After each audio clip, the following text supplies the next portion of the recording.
They weren't supposed to be out in the play-in round.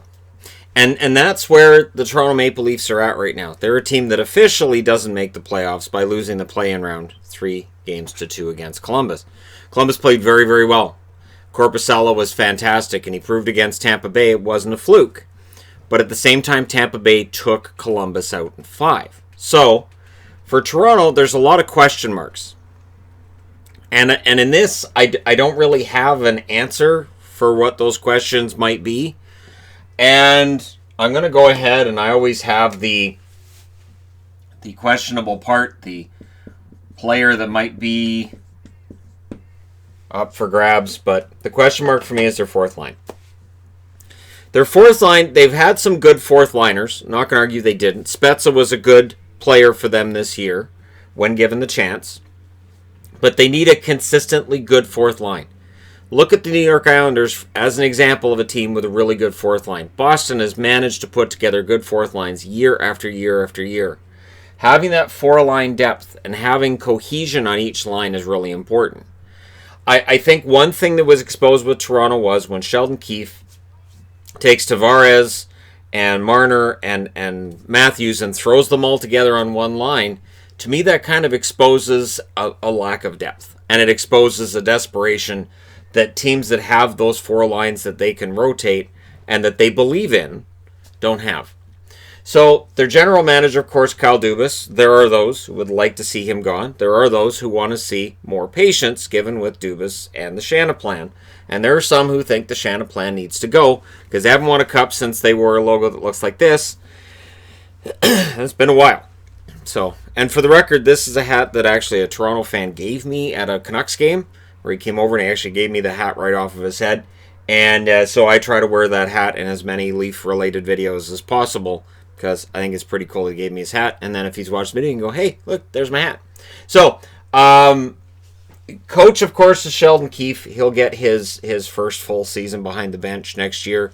And it is too early to start criticizing the coaching. And I'm saying that because I know that was going on, and I know a lot of it's media-driven as well. But it is way too early to start criticizing Keefe. And I agree with people who said maybe Babcock wasn't the problem when they saw the way that the Leafs were playing. The Leafs' motivation shouldn't be a problem with guys who make the amount of money these guys make, but it seems that at times there's a motivation issue. So their top 6 for next year, it seems kind of set. Now that Kapanen's gone, this should be your top 6. Hyman, Matthews, Nylander, Janssen, Tavares, and Marner. And, of course, Nick Robertson's out there as a guy who may push his way into the top 6. He may push Janssen out. But Robertson's young. You don't want to rush him. You don't want to feel like, okay, we have to get him in the lineup because that's an entry-level contract. That saves us a lot of money. And so while it's possible that maybe they move Janssen as well, I don't think that happens. That being said, now that I'm posting a Leaf video today, they'll make a big trade tomorrow. But the question mark for me is that fourth line. And just that identity on each line. You need to have each line performing their specific task or every line buying in, and then it doesn't matter which line's on the ice. And with Toronto, again, they're very top-heavy. They've got some really big contracts, and it makes it harder to fill in the rest of the roster. And that becomes obvious when you look at their blue line. You've got Riley and Muzzin, and Muzzin sticking around is important because they need his physicality and they need his experience. And then Dermott, and I'm projecting Sandin into the top 4. And I don't know that he necessarily gets there because, again, I don't know how much faith the Leafs have in him right now. But Hall was in the top 4. And then you have Liljegren kind of as an outsider that maybe he gets into the top 4. They don't have a dynamic defenseman outside of Riley. Morgan Riley is fantastic. There are Leaf fans who overrate him. Yes, absolutely. There are also those outside of Leaf fandom who underrate him and undercut him when he's actually an excellent defenseman. He can do everything out there. But they need that other defenseman. And I like Dermott and Sandin. I think it's going to be a good top 4 defenseman. I don't know that Sandin's ready for that role. And I think that's where the issue is for Toronto.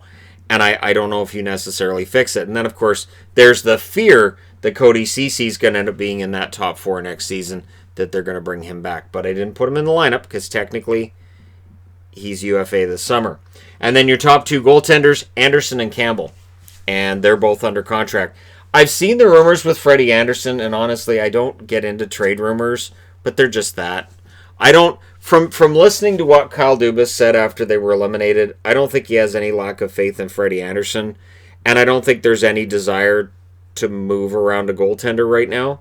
I think the plan's going to be to play Anderson 50 to 55 games next year, and Campbell gets 30 to 35. And you go from there. Again, bringing in Campbell, I think, was important because it definitely gives them a backup who's pretty darn good and can win some games as well. And then if Anderson gets hurt, you're not panicking if you're a Leafs fan. But, we'll see what happens going forward. Anderson, of course, his contract is up not too long from now, and at that point, they are going to have to make some changes. But keep in mind, for people who say, well, they'll probably have to move one of the top four, and I'm not disagreeing with you, but according to Kyle Dubas, they're not. There is no desire to move any of the top four. He is sticking to his guns.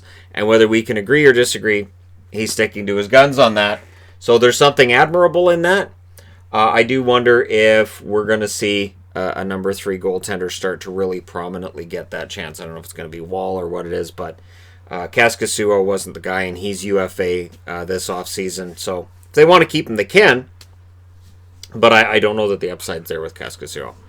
So they have $7.79 million in cap space for next year. It's not a lot of money. And I'm going to be curious to see how they fix this, because they only have the number 15 pick now that they got from Pittsburgh in that trade, which is good because this is a deep draft. And losing that number 13 pick to Carolina, that hurts. And that, of course, was done to get rid of the Marleau contract last year. And so that definitely hurts them this year. If they had 13 and 15, we'd be talking about, hey, the Leafs could maybe do something here. Number 44 is the only other pick they have in the top 3 rounds. At 44, you get your best player available. There might be an outside chance that maybe you take a goaltender if you're the Leafs in the second round, but odds are that's an outlier. And I would think with that first round pick, you grab one of the best defensemen available. I'm looking at Schneider or Gooley in that spot. And then in the second round, you probably pick up another forward. Colangelo, that I did the preview for this morning, he'd be the kind that I think they might end up going for. But we'll see. So for the Toronto Maple Leafs, it's going to be interesting to see what goes on there. Now, UFAs. Kyle Clifford is a UFA. Has stated he wants to stay, and I think there's mutual interest. But again, with only $7.79 million in cap space, that's going to get eaten up quickly. Spezza, if he wants to come back on another league minimum contract, I think it'll happen. I don't know how he would feel about coming back to Toronto after this season. I don't know if he'd feel like, you know what, this team can do it, with the right tweaks, and I want to be there for it, or if he's going to say no. I'm ready to retire. Cody Ceci, again, Dubas has said some nice things about Ceci since that elimination against Columbus, which has made some anti-Cody Ceci people very upset, but we'll see what they do.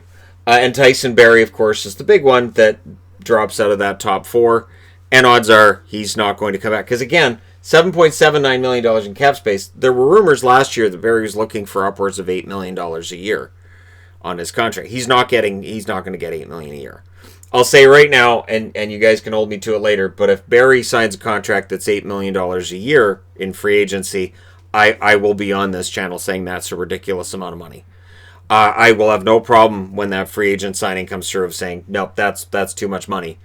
And for Berry, he's probably going to have to take less money. Maybe he takes a 2-year deal and stays in Toronto. But again, how low is that going to go? $4 or $5 million? And even if it's $5 million, then they only have $2.79 million left over. And Evan Rodriguez as an RFA is there, but he made $2 million. So they might be better off not qualifying him, which would allow him to become an unrestricted free agent, and then they can try to re-sign him. Ryan Hartman was an example of that happening last year. It didn't work out. He ended up signing somewhere else. It was Dallas that did that, right? Yeah. Anyways, Mikheyev, of course, or Mikheyev, sorry. Mikheyev is going to get a raise. He may very well push himself into that top 6 conversation next season. But again, that's going to eat into that $7.79 million in cap space. Malgin, a guy they picked up from Florida. I don't think he gets a huge raise, but again, that'll lead into the cap space. And then Gauthier.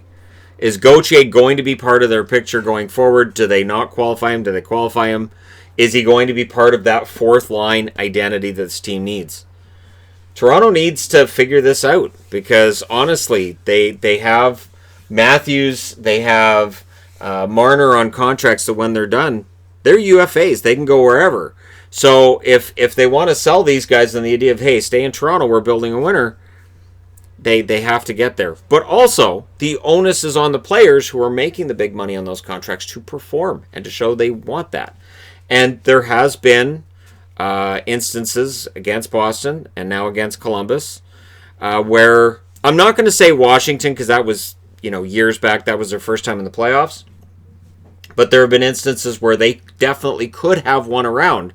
They could have knocked out Columbus. They could have knocked out Boston. And they have failed to take that.